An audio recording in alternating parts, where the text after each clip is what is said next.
Ağzına bir şey oldu.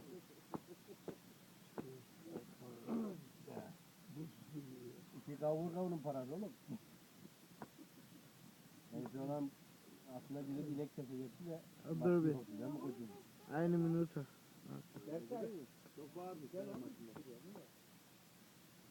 Çok sıcak be. Evet yanıyoruz ama. Allah. Uyuyan takım uyandır diyor. Vallahi. Zaten abi hakemimiz mi ya? Hakan Bey bu yandırdı bu. Ama ben söyle nasıl aldın topu? Söyle nasıl aldın?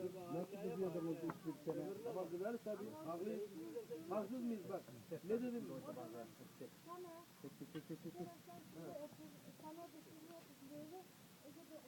Yok Tamer burada kalsın bence. Kalk yarın bisikletini yapalım. Oradan kaçak. Ama gel.